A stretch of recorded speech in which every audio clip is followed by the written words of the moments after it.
del pulmón. ¿Sí? Recordemos que los pulmones están dentro de la cavidad torácica y la cavidad torácica está a una presión negativa, ¿no? Es decir, lo suficiente como para que el pulmón se mantenga insuflado. Si cualquier cosa altera esa presión negativa intratorácica, podría hacer que el pulmón se colapse o se aplaste. Entonces, tengo diversas causas que pueden llevar consigo hacia una atelectasia o hacia un colapso, sea de un lóbulo o sea de todo un pulmón. La primera causa podría ser mecánica o extrapulmonar, ¿sí? Es decir, o por compresión se llama también, ¿no? Entonces, es decir, cualquier cosa que ocupe la cavidad torácica y que comprima una parte o todo el pulmón. Por ejemplo, un hemotórax, ¿sí? Entonces, un paciente que, por ejemplo, recibe una puñalada, ¿ok? Cambia la presión negativa por la entrada del aire haciendo un neumotórax. Y si se produce la hemorragia masiva hacia la cavidad torácica, produce un hemotórax. Cualquiera de estas que sea la consecuencia, aunque dependiendo también de la cantidad, sea de aire o de líquido que ingrese a la cavidad torácica, va a producir compresión de una zona determinada. Entonces, a eso se conoce como atelectasia. ¿Correcto? Recuerden que la cavidad pleural es un espacio virtual, ¿no? Entonces, cualquier cosa que entre ahí lo va a transformar en un espacio real y va a producir compresión. Si es aire, neumotórax; si es sangre, hemotórax; si es pus, pirotórax, ¿ok? Y si es líquido, hidrotórax como tal, ¿no?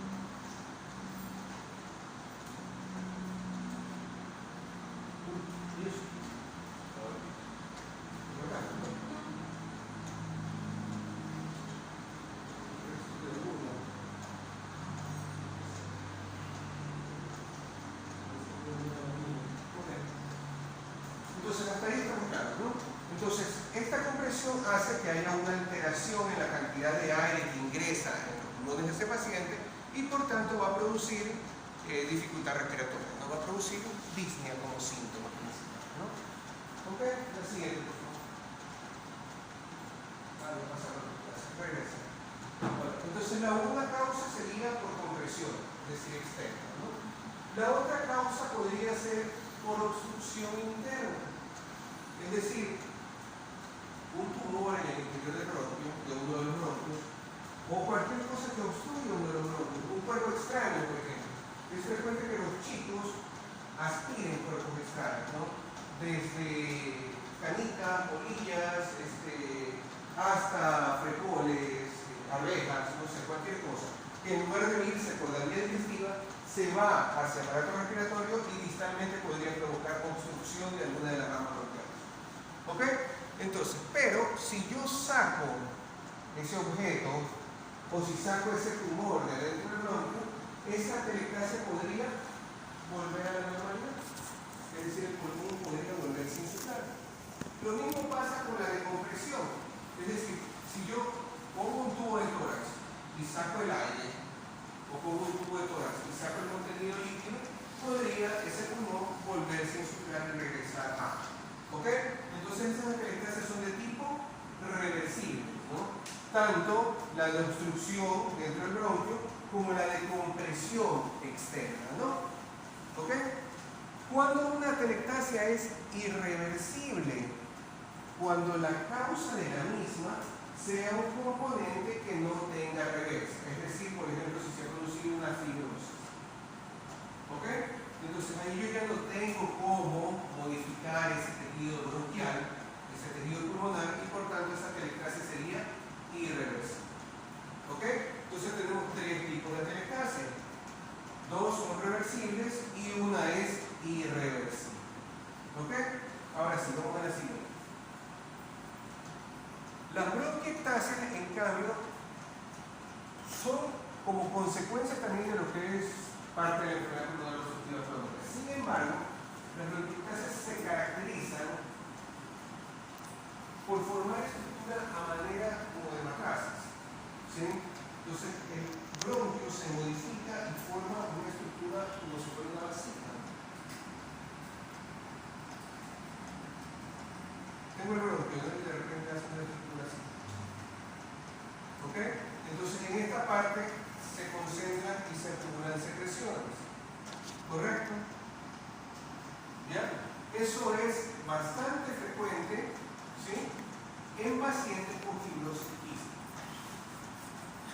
¿Ya? Pero no es la única causa que puede llevar toxicometastase, pero es la más frecuente.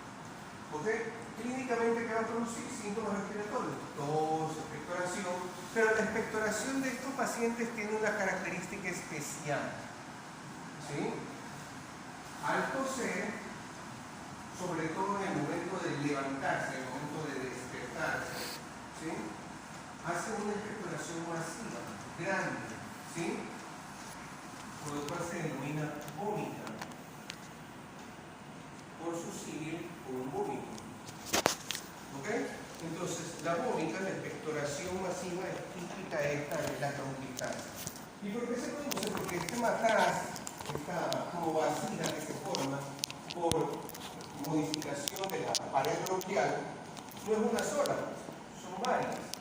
Entonces, en el momento de levantarse, cambia su postura. Cuando le ha pasado toda la noche acostado y se depositan las secreciones, en el momento de levantarse, bota esas secreciones acumuladas, ¿no? ¿Ok? Sigue. Entonces, las estructuras que se forman son estructuras a manera de levantarse, ¿no?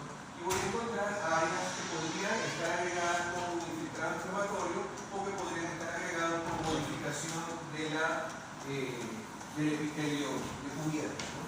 Ahora, ¿por qué se forma un infiltrado inflamatorio? Porque la principal complicación de la bronquitis son infecciones sobreagregadas.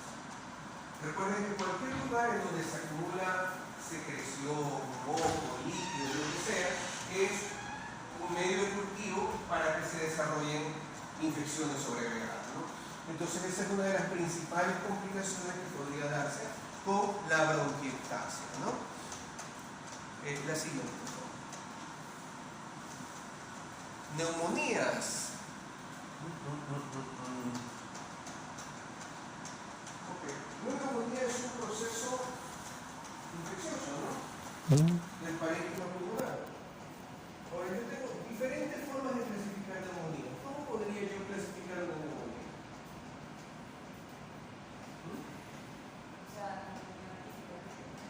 Por el cuadro clínico podría clasificarse como una neumonía típica y una neumonía atípica. Por ejemplo, la neumonía típica, la del neumococo, la del estreptococo pneumoniae, tos, expectoración, fiebre, etc., ¿no? Y una neumonía atípica es aquella que te da, por ejemplo, con un agente atípico, como una Moraxella catarrhalis, en donde solamente te puede dar dolor torácico o solamente podría darte tos, sin fiebre, por ejemplo. ¿Ok? Cuenta como actuaciones. ¿Ok? ¿Cómo más podría yo clasificar una neumonía? Otra forma de clasificar una neumonía. ¿Qué más se le ocurre? La adquirida en la comunidad. Adquirida en la comunidad, y la otra intrahospitalaria, ¿sí?, o nosocomial, ¿no? Entonces, otra forma de clasificar la neumonía también es adquirida en la comunidad por agentes propios de la comunidad, ¿no?, como el estreptococo pneumoniae nuevamente. Y, intrahospitalaria o nosocomial por agentes propios que viven dentro de ambientes hospitalarios, como por ejemplo Pseudomonas aeruginosa. ¿Sí? ¿Correcto? Estamos, ¿no? Entonces esa es otra forma de clasificar a las neumonías. También cuenta como actuación. ¿Quién más? ¿Qué otra forma más puedo clasificar una neumonía? ¿Qué más se les ocurre?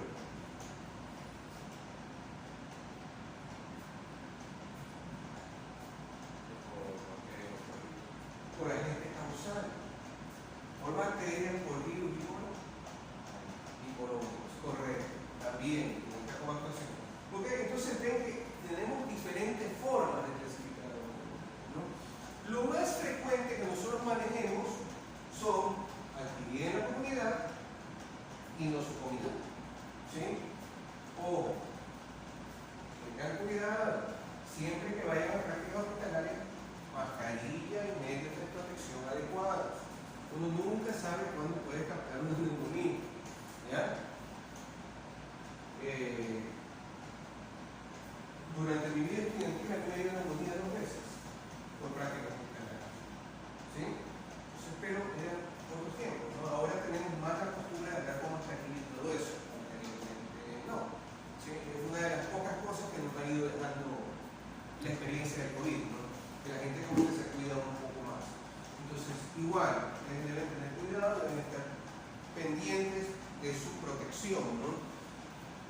siempre hay el riesgo de adquirir procesos infecciosos dentro de la entidad hospitalaria o familiar, ¿no? Ok.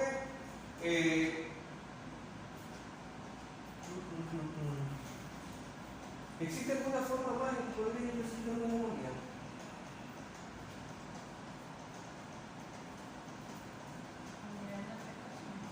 ¿Perdón? ¿Cómo? ¿Y sería? No exactamente. Puede ser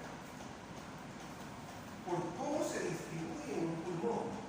Es decir, la neumonía normal, la comunitaria, generalmente suele ser lobular y hace una consolidación en alguno de los lóbulos.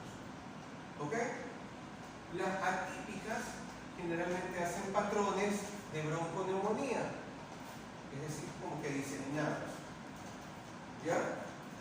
Las virales también hacen patrones de bronconeumonía, ¿sí? Y son mucho más frecuentes en niños, por ejemplo. ¿Ok?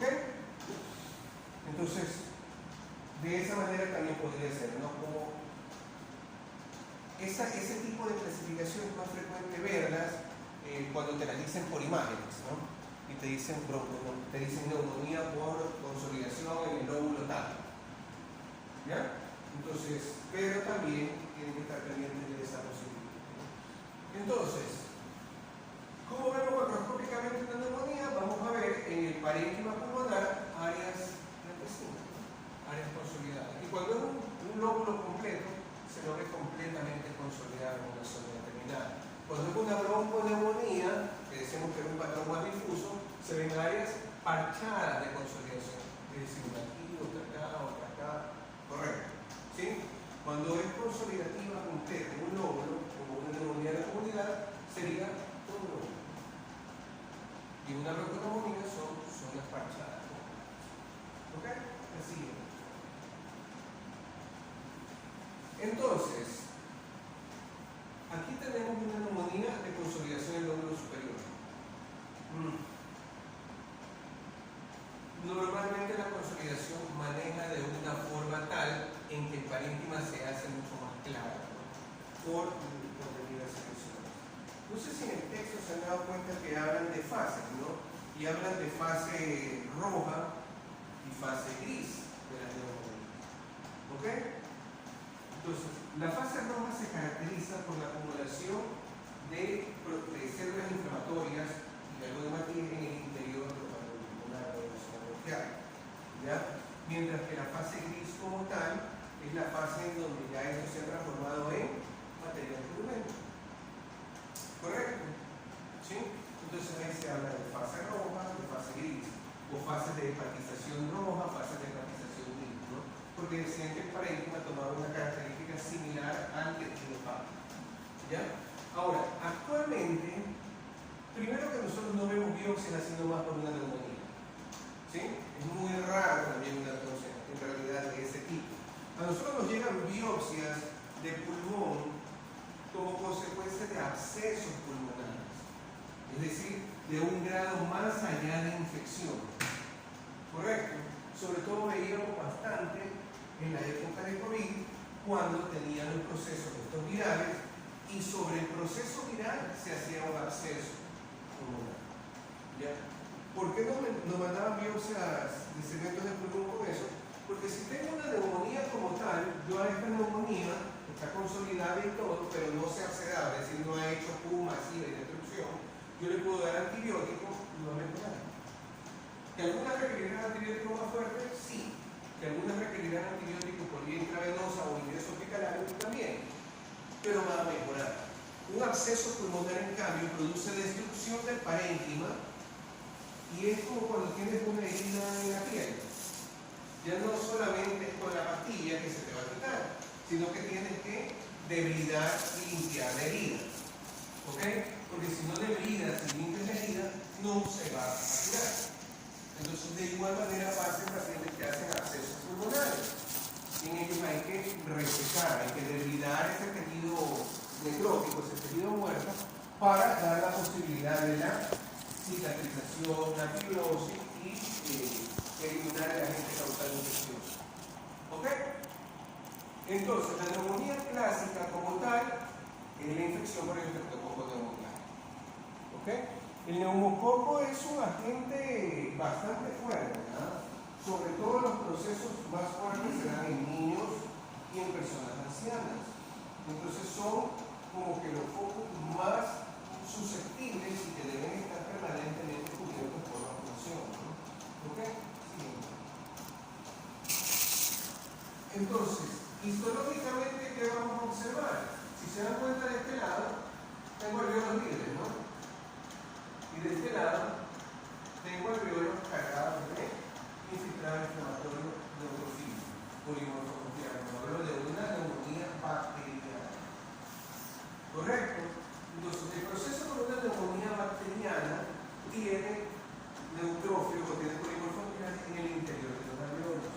Cuando el proceso infeccioso es lo suficientemente fuerte o no recibió el tratamiento adecuado en su momento, podría destruir parcialmente los alveolos y dejar secuelas fibrosas. ¿Ok? En los procesos virales, en cambio, el infiltrado inflamatorio no es neurofílico, es linfocitario. ¿Sí? Y este infiltrado linfocitario rara vez produce destrucción alveolar. ¿Cuándo se produce una destrucción alveolar en un proceso viral?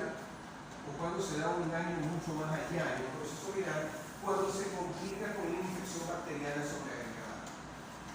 ¿Ok? ¿Qué era lo que pasaba con el COVID? Las personas tenían el problema del COVID y quedaban susceptibles a infecciones agregadas. Pero si estaban en un ambiente hospitalario, estaban en un ambiente con respirador, ¿sí? Era mucho más frecuente que caigan con procesos sobreagregados y terminen desarrollando lo que les decía antes, un absceso por en el interior o áreas de hemorragia. Si este infiltrado inflamatorio no es lo suficientemente fuerte y no recibe el tratamiento adecuado, podría provocar destrucción parcial de los alveolos y dejar secuelas. Ahora, generalmente la estructura se conserva, ¿sí? Y la destrucción puede ser mínima o con una mínima lesión residual. Sin embargo, el paciente que tiene complicaciones podría también evolucionar hacia una observación. Ahora, es frecuente, sobre todo en niños, ¿sí? Me refiero a bebés, niños muy pequeños, que frecuentemente tienen un ingreso consecutivo hospitalario por neumonía, por procesos respiratorios. Entonces, los siempre están con todo, fiebre, desarrollando procesos respiratorios consecutivos. Y en un lapso corto tienen varios ingresos hospitalarios. Entonces, primero que no tienen resistencia a la antibiótica, ¿sí? Y segundo, que muchas veces la causa no necesariamente es infecciosa como inicial. ¿Ya? ¿Cuál podría ser una causa en ese tipo de pacientes? Yo ya veo que el agua va ingresando ya 3, 4 veces en un lapso de 2, 3 meses. O sea, algo está pasando más allá de esto. ¿Qué creen ustedes? ¿Qué se les ocurriría a ustedes en ese tipo de casos? ¿Ok? Puede ser un ambiente donde está propenso a cargarse de infección, ¿no? Qué sé yo, hacinamiento, malas condiciones de higiene. Ok, es una posibilidad, correcto. ¿Qué más se les ocurre? ¿Qué más podría ser? A eso, normalmente a un paciente, sobre todo a los niños, ¿sí? No lo necesito.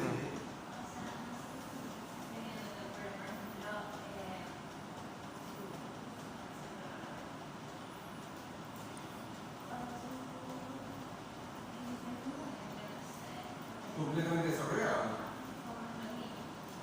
Te predispone a infecciones recurrentes, pero por causas como las que acaba de mencionar, ¿no? Miren, es raro que a un niño yo le haga una laparoscopia, ¿sí? Es un proceso invasivo, molesto, ¿sí? Es raro. Pero si yo ya sospecho en un paciente que tiene muchos ingresos consecutivos, yo ya pienso en la broncoscopía, ¿sí? Y en la broncoscopía yo tengo algunas cosas que puedo examinar, ¿no? La principal y la más frecuente, que es la en la que se hace en los adultos, es tratar de buscar células malignas, ¿no? ¿Sí? Esa es la más frecuente.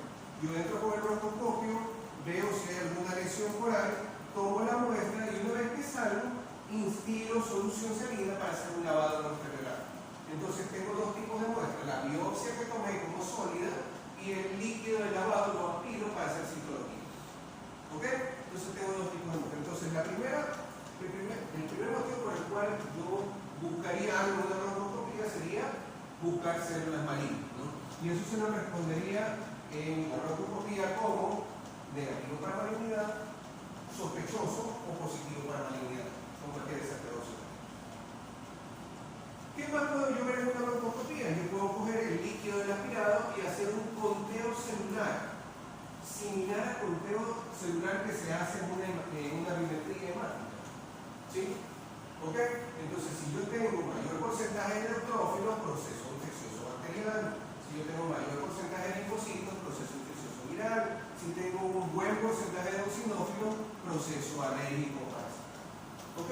Entonces, eso también lo puedo hacer con un lavado neurocelular que obtuve a partir de una broncoscopía. Y lo otro, que los pediatras lo piden frecuentemente, y a ese más o menos que yo iba, es que te solicitan que investigues si existen lipófagos y fibras vegetales. Si existen lipófagos o existen fibras vegetales. ¿Sí? ¿Qué creen que está sospechando ese tema? O ese neumólogo pediatra. Un lipófago es un macrófago que carga grasa, ¿no? ¿Sí? Y una fibra vegetal es una fibra vegetal, ¿no? ¿Qué se les ocurre?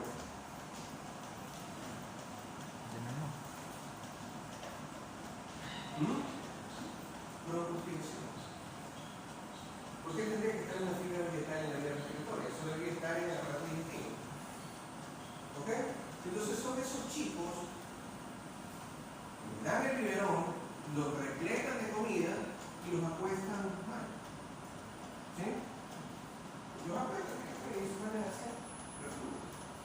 Si hicieran un reflujo masivo, eso es acceso pulmonar masivo. Pero muchas veces no te hacen reflujo masivo, sino que hacen pequeños reflujos. Y eso se va. La vía respiratoria y ocasiona procesos respiratorios para la persona. ¿Ya?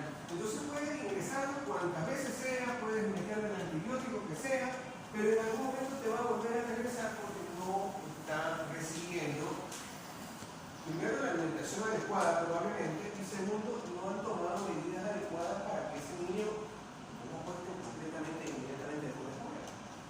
¿Sí? Entonces son cosas que hay que estar pendientes, sobre todo con esos chicos que frecuentemente están siendo... Pero ni poniéndolo boca abajo. Es que esa es una medida adecuada. Ya. Boca abajo, con la cara al costado, etc. Entonces, pero a veces son cosas que se pasan por alto, ¿no? Y que parecen simples. ¿Ya? Ok, el siguiente. Entonces ahí tengo también otra imagen en donde veo un infiltrado inflamatorio de tipo polimorfo nuclear, pero aquí ya veo más destrucción de parénquima pulmonar como tal. Y es lo que les venía diciendo, que si hay mayor destrucción de parénquima ya va a haber cambio de tipo fibrótico y ya va a haber áreas de pérdida de pulmón, ¿no? Ahora, lo otro es que también podría formarse en lo que mencionaba, ¿no? El acceso, ¿no? ¿Ok? Siguiente. Y entonces en un acceso pulmonar yo encuentro necrosis mucho más extensa, mucho más amplia, con pérdida de parénquima y con reemplazo de. Entonces las áreas amarillentas del acceso son mucho más extensas, las áreas necróticas como tal, ¿no? Así. ¿Sí? El empiema pulmonar, que ya es la superficie pleural como tal, cubierta por pus, ¿no? Entonces, bastante frecuente en procesos infecciosos bacterianos masivos, ¿no? En abscesos pulmonares generalmente suelen ir acompañados de empiema, ¿no? Entonces, eso de ahí también tendría que resecarse, no solamente mediante el tratamiento antibiótico adecuado, sino que también hay que extraer ese material, ¿no? Porque eso de ahí no va a acabar de cicatrizar. ¿Ok? Siguiente. Y decimos que las neumonías virales, en cambio, generales inflamatorios son linfocitos, ¿no? Y yo no veo pues, esa destrucción masiva como tal, sino que para que eso se dé tendría que haber un proceso bacteriano sobreagregado, ¿no? Una infección bacteriana sobreagregada. ¿Okay? Los procesos virales, en términos generales, son autolimitados. ¿Sí? Entonces estos pacientes no requieren antibiotiterapia, no requieren mayor medicación, sino que más de tipo sintomatológico, ¿no? Sin embargo, hay procesos que producen proceso inflamatorio muy grave como tal, y eso sí hay que tratarlo. Y a veces necesitan soporte respiratorio y eso ya requiere ingreso. Entonces, no necesariamente significa que un proceso viral es completamente inocente, ¿no? Podría llegar a un cuadro mucho más allá, y ya lo vimos con el COVID, ¿no? Siguiente. Tuberculosis. Tengo tuberculosis primaria y tengo tuberculosis secundaria, ¿no? La tuberculosis primaria es la infección por el bacilo tuberculoso, por el bacilo ácido alcohol resistente, el bacilo del coche, y produce el famoso nódulo de Down. El nódulo de Down no es otra cosa más que el proceso de foco infeccioso con granos clasificados alrededor y que se produce una, como que se encierra, ¿no? Como que se engloba y se clasifica. ¿Sí? Y la gran mayoría de los pacientes, como tienen el antecedente de la vacunación de la BCG, ¿sí? Entonces no desarrollan infección, pero queda como que atrapada ahí, como que encapsulada ahí. Y hay muchas personas que tienen focos primarios de Down en imágenes, sin ninguna sintomatología, ¿sí? Pero clasificados. Todos reciben una BCG en el momento del nacimiento. ¿Sí? De chicos todos reciben una BCG y una de las cicatrices en el brazo. Sin embargo, una persona que adquiere inmunodepresión, una persona que tiene alguna enfermedad sobreagregada, ¿sí? Porque la inmunodepresión no necesariamente es VIH, ¿no? ¿Sí? Pueden ser pacientes diabéticos, pueden ser pacientes con problemas nutricionales graves, etcétera, etcétera. Podrían, en el contacto de una segunda infección de tuberculosis, desarrollar la enfermedad como tal. ¿Ok? Y ahí entra el hacinamiento, ahí entra el contacto con otras personas que han tenido la enfermedad, ¿sí? Y momentos en que se genera inmunodepresión. Ahora, muy aparte de eso, el VIH sí nos ha dado la posibilidad de ver muchos más casos de tuberculosis, ¿no? Recordando que la presencia de tuberculosis es un signo ya de diagnóstico de SIDA como tal. El paciente con cáncer también puede... Los pacientes con tratamiento de inmunosupresores por cáncer podrían estar en riesgo también de esto, ¿sí? Entonces, ya la infección que nosotros observamos histológicamente es una reacción crónica granulomatosa con células gigantes multinucleares, ¿no? ¿Ok? Así es.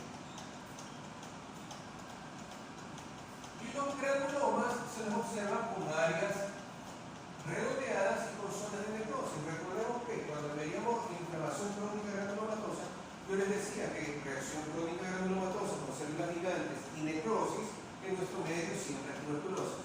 Entonces la presencia de necrosis te hace sospechar tuberculosis como tal. Los granulomas con necrosis probablemente son tuberculosis. Es más, muchas veces nosotros, sin la atención adecuada, podemos diagnosticarlos como de tipo tuberculosis, es decir, con características de tuberculosis como tal, ¿no?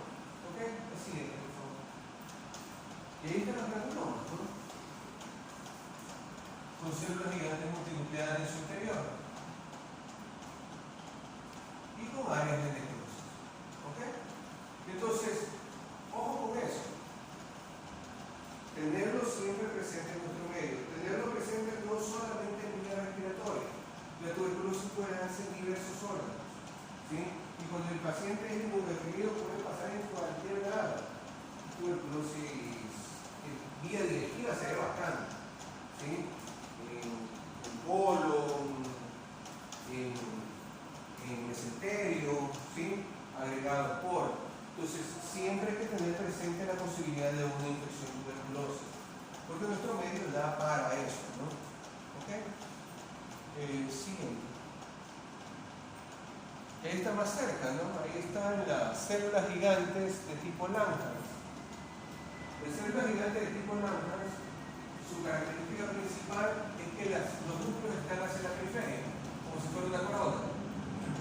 ¿Sí? Y una célula gigante no es otra cosa más que la unión de muchos macrófagos. ¿Ok? Entonces, ¿de dónde sale una célula gigante? De la unión de muchos macrófagos, ¿no? Sigue. Ahí está el bacilo de la tuberculosis, ¿no? El bacilo del coche. Son bacilos ácido resistentes. Esa es una tinción de Steve-Nielsen. Es la tinción específica para poder encontrar el bacilo de la tuberculosis. Ahora, a veces resulta que la tinción de Steve-Nielsen no siempre es 100% efectiva. ¿Sí? Puede ser que el tejido haya estado extensamente tejido, puede ser que la tinción de Steve-Nielsen no funcionó adecuadamente. ¿Sí? Por diversas causas. Y a veces no se las observa. ¿Ok? Entonces, pero si tiene granuloma o necrosis y tú ves que el cuadro clínico da para fiebre, pérdida de peso, fiebre nocturna, tos, expectoración sanguinolenta, etcétera, etcétera, entonces no solamente debo basar todo mi criterio a una tinción de Steve-Nielsen. ¿Ok? Entonces nosotros la identificamos como reacción crónica granulomatosa de tipo tuberculoide y le ponemos una notita de que se recomienda confirmar mediante, qué sé yo, cultivo o mediante PCR, ¿sí? La presencia del bacilo tuberculoso. A veces, como les digo, no necesariamente la tinción de Steve-Nielsen es 100% efectiva. ¿Ok?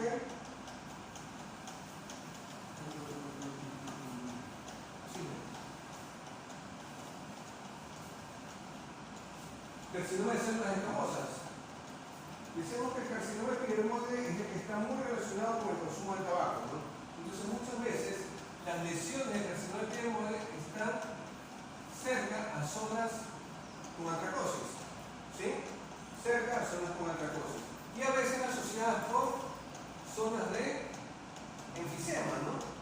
Pensemos que el enfisema era la rotura parcial de los tabiques estos alveolares y que parte del pulmón o todo el pulmón podía quedar como una sola capita, ¿no? Como si fuera un globo, ¿no? Como si fuera una vejiga llena de aire. Entonces, y con la facilidad de que podría romperse y provocar una telestasia también, ¿no? Por el aire que sale hacia la cavidad pleuriana, ¿no? Entonces, el carcinoma epidermoide como consecuencia del consumo del tabaco. Recordemos un poquito y decíamos que el epitelio respiratorio no está diseñado para recibir los embates de la acción tóxica del tabaco y ese epitelio respiratorio era reemplazado parcialmente en zonas por metaplasia escamosa, que es un epitelio más fuerte, capaz de resistir la lesión por el agente causal del tabaco, ¿no? Pero esas zonas de metaplasia escamosa podrían sufrir cambios displásicos y ocasionar carcinoma de células escamosas como tal, ¿no? Entonces, esa es la historia natural de evolución de esa enfermedad, ¿sí? A partir de la metaplasia escamosa, cambios displásicos y posteriormente carcinoma epidermoide como tal, ¿no? ¿Ok? Siguiente. Por eso que decíamos que era más frecuente el carcinoma epidermoide hacia los lóbulos superiores porque el humo tiene la tendencia a ir más hacia arriba, ¿sí? ¿Ok? Entonces son células escamosas como tales, los famosos puentes escamosos entre célula y célula y con signos de malignidad como las mitosis atípicas, ¿no? Pleomorfismo nuclear, alteración en la relación núcleo-citoplasma, etc., ¿no? ¿Ok? Siguiente. Y el adenocarcinoma, en cambio el adenocarcinoma se origina a partir de la displasia glandular como tal. ¿Podría tener relación con el carcinoma o el consumo de tabaco? Sí, pero no es obligatorio. Es más, hay muchos pacientes que no fumaron y desarrollaron adenocarcinoma, ¿sí? Pero sí hay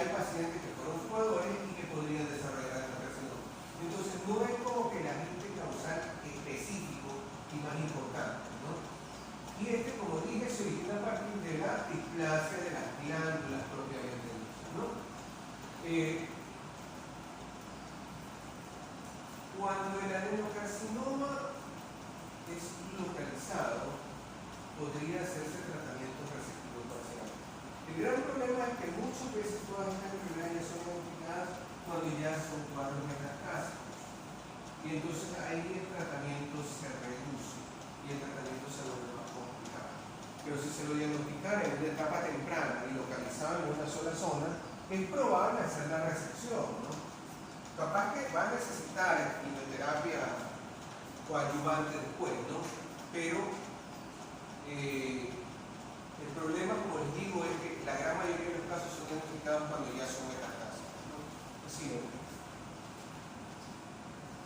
Y forman estructuras tumulares, ¿no?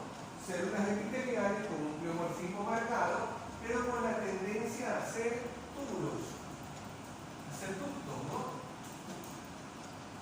Ahora, si se dan cuenta que la mayoría, por no decir todas las adenocarcinomas son muy similares entre sí. Todos son células epiteliales y tienen la tendencia a formar ductos, etc. Aquí hay un pequeño problema, y el problema es que el pulmón suele ser un foco frecuente de metástasis. De otros lados, qué sé yo, de adenocarcinoma de colon, de adenocarcinoma de próstata, ¿sí? Podrían hacer metástasis hacia el pulmón. Entonces, ¿yo cómo sé si esto es de aquí o es de otro lado? Si los adenocarcinomas generalmente se ven muy similares. Entonces, tengo que jugar con inmunoquímica, ¿no? Y entonces, los adenocarcinomas de pulmón generalmente son TTF1, napsina A y citoqueratina 7 positivos. Esto es ADK del pulmón. ¿Ok? Entonces tiene que darme esa combinación. Citoqueratina 7, TTF1 y napsina A. ¿Correcto? Si el adenocarcinoma no me da eso, sino que me da, por ejemplo, CK20 y me da CDX2, probablemente esto es gastrointestinal. ¿Ok? Si me da CK7, pero no me da TTF1 ni napsina, sino que me da estrógeno y progesterona, probablemente esto es mama. ¿Ok? O podría ser ovario también. Podría ser ovario también. ¿Sí? ¿Qué sé yo? ¿Qué más podría ser? ¿Qué más podríamos jugar? Hay muchas posibilidades de combinar esto, ¿no? Pero nosotros como patólogos siempre manejamos la combinación de CK7 y CK20. Entonces, CK7 y CK20 te lleva a una orientación más allá. Entonces, CK7, por ejemplo, te lleva a mama, CK7 te lleva, por ejemplo, a ginecológico, ¿sí? CK20 te lleva a gastrointestinal. ¿Ya? Entonces, más o menos como que te va guiando un poquito. ¿Ya? Si no me sale nada de esto, sino que me sale solamente citoqueratina normal y es un paciente añoso, varón, mayor de 75, 80 años, le pido que sea apto, ¿no? Capaz que es próstata. ¿Ya? Entonces, siempre que yo tengo una persona de pulmón, tengo que manejar primero con esto. Primero TTF1 y napsina más el CK7 para verificar si la calidad es de pulmón. ¿Ya? ¿Por qué? Porque si es de pulmón y el primario está ahí, va a recibir un tratamiento específico para ese primario. Pero si es de otra zona, significa que ya es metastásico. Y eso ya está diseminado y probablemente el tratamiento ya no va a ser tan efectivo. ¿Ok? ¿Estamos, no? Sí. Ok, la siguiente. Ok, entonces hemos visto hasta ahí carcinoma epidermoide y adenocarcinoma de pulmón. Hemos visto procesos infecciosos en relación a neumonías y hemos visto tuberculosis. ¿Correcto? ¿Preguntas? ¿Dudas? ¿No? Ok.